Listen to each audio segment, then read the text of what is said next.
Hey guys, here's the latest on the 92 GT. It's starting to look like a car back here.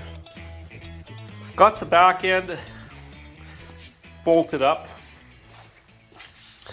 but I just realized I got to make an adjustment on those brackets. I want the back end to sit. Right now it's just a little bit crooked. I'm going to take the brackets off, adjust them. I'll do a quick walk around the car. Got these moldings up here now, mirrors on. Got to do more work to the front end. Side skirts are on. Finally finished this off. I can't wait to start kind of a light restoration on the quarter windows. They have that, the way the rubber around the edges are pitting. We're going to use a high build flexible primer. Of course, sand it down, high build primer, sand it, high build primer, sand it, and there'll be a point where we'll just have to be happy with it because brand new quarter windows are out of the budget. Let's address the back bumper cover.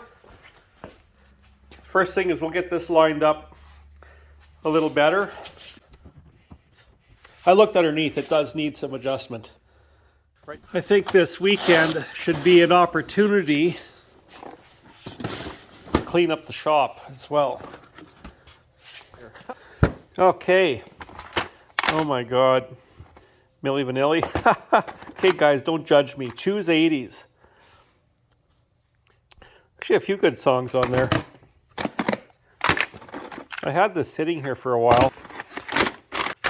You know, I do like AC/DC and Kiss and Streetheart and all the mainstream stuff, but like my alternative music too. Let's try some Sig Sig Sputnik tonight.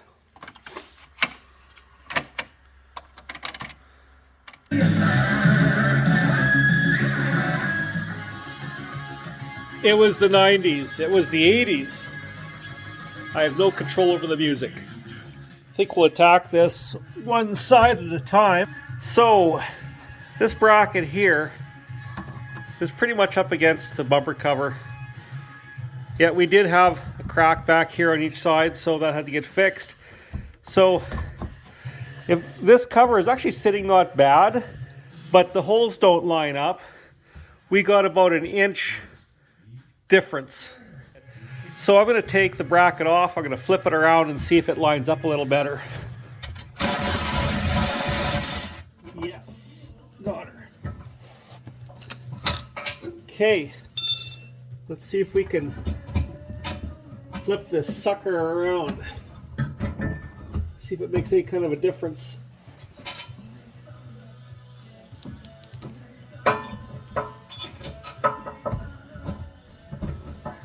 I'd say so. That's pretty damn close, actually. I like that. I think that's going to work. This is probably the way it should have gone on in the first place. Look at that. That went pretty good. And the holes line up almost perfectly.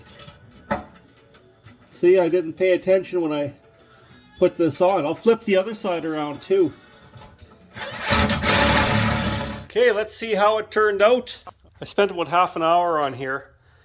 So, this bottom edge with the bumper cover, I'm pretty happy with that actually. It's as close as I'll get it. But yeah, I think I'll be happy with that when I look down the end of it.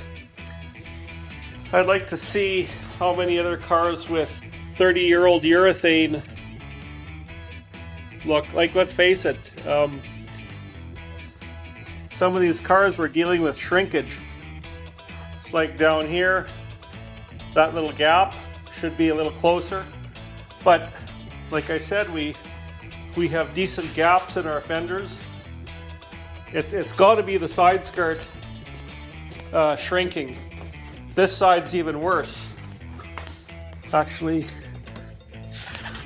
yeah, that's how it is. We'll have to live with it.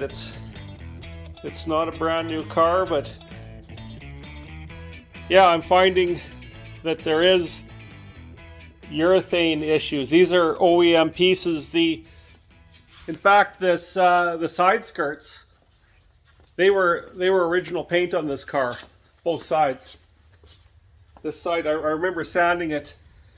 It was 100% original paint, and the hatch was original paint.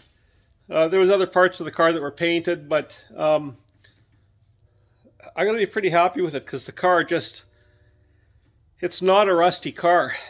The only rust we had was on this quarter panel, just a chunk we had to cut out and replace with fresh metal, but man, the floors were excellent in it. Very happy. As you can see, I've got the whole car apart. I even went as far as replacing the heater core because I didn't want to do it when the car was all finished and, you know, find out that a month or a week or a year later we got to dig back into it. So the heater core is fresh, the heater hoses are fresh. We added a bit of extra insulation in it. Once I get the rest of the body kit on, it's going to really start to take shape, so that's good. Let's get this one on and see how it's going to match up. Okay. I think that'll work out all right. I'll just get rid of some of this stuff. Where are we? We got one here and one little bugger right there.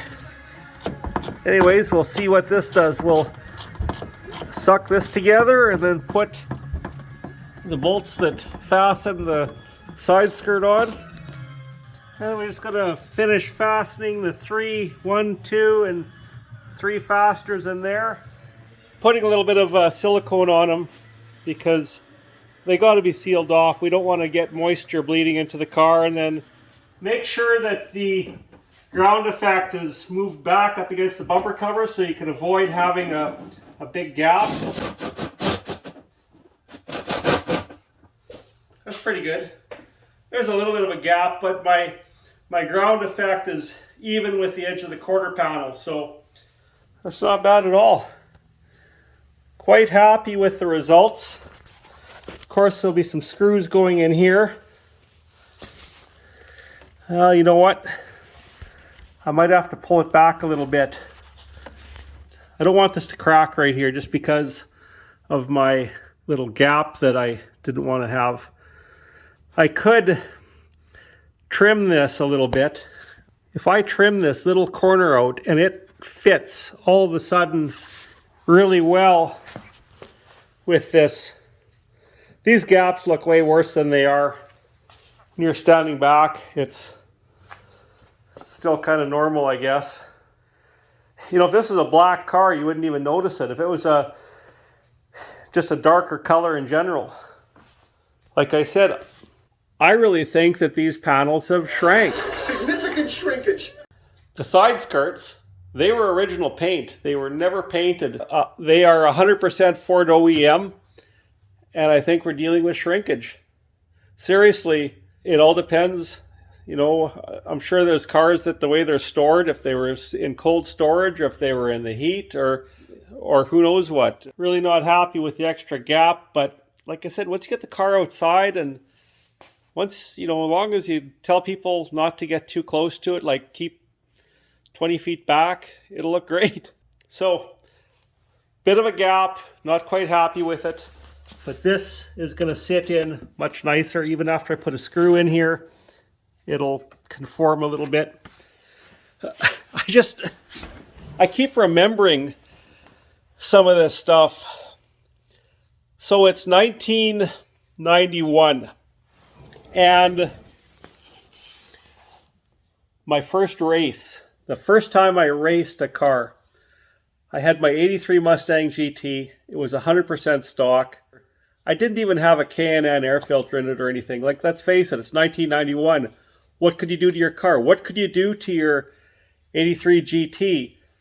Especially when you're 20 years old and, you know, you have just enough money to go out for coffee and, if you're lucky, grab a pizza with your buddies. My first race, a friend of mine, Barry, he had a really nice, I think it was a 1989 Dodge Daytona Turbo. It wasn't the Daytona Z, the Shelby Z with the 2.2 liter. I'm just trying to remember. But it was the 2.4 liter turbo. And I think we must have raced for a pizza or something. I remember looking in some stats on my car, and it said that I had 175 horsepower at 4,500 RPM or something like that. Just wait, I'm going to go check it out. I just Googled it. It says that a 1983 Mustang GT makes a meager 175 horsepower at 4,000 revolutions per minute. And I should have known better. I remember seeing the horsepower stats on my car back in 1991, and I thought that the figure was at 4,500 RPM, but it's nowhere near where you should shift. He beat me quite easily, and his car was gorgeous. It was white with the gray bottom and a burgundy slash, well, a similar interior color to this, maybe a bit more a purpley burgundy tone to it. But Barry's car was really nice. I thought, well, you know what? I'm going to go out and I'm going to practice a little bit. And I should know better, and here's why I should know better. My first motorcycle, 1983 Yamaha RZ350. That was like a dirt bike with street tires. It was fast. For a little 350, it went more like a 500. And then, to make matters worse, meaning I should know better, my next motorcycle is one that I still wish I had today. It was a 1985 Yamaha RZ 500s. And I loved that bike. You know, it was kind of gutless up until about 5,500 RPM. And around 6,000 RPM, that thing would come alive. It was a V4 two-stroke. I remember Cycle Canada magazine said if it didn't have 85 horsepower, it had 90 kind of thing. Let's face it, when you're 18 years old, you shifted it at redline. You'd go out in the highway and you'd open it up because it was great. So here I get into my first car, an 83 Mustang GT. I race my friend, and I'm shifting at probably 4,500 RPM. It's like I've had all this practice on motorcycles, sport bikes no less. And yeah, Barry beat me. I probably had to buy a pizza or a case of beer for the boys. So I went out there and I practiced. And it didn't take long for me to realize that probably 5,500 or 5,700 RPM was the comfort zone for this car, because I think anything after that was kind of a waste. And then after a few weekends, I think Barry was chirping at me about how he kicked my ass with the old Daytona, which, like I said, it was a gorgeous car. So I said, okay, Barry, come on, let's go out and try it one more time. Let me just say the tables were turned in my favor. You know, his car made pretty good horsepower, but I think my car was a little bit torquier with the V8, even though he had a turbo in his car. I'm going to have to check the stats on 89 Dodge Daytona turbos with the 2.4. We'll see what Google says, and it was a lot of fun. I liked going through the gears in the car. There was quite a few days I would, be cruising around town. Then just to get it out of my system, I'd have to go east of town, go out to the quarter mile, and go through the gears, and then I would have my fix for the night. So that was my first race.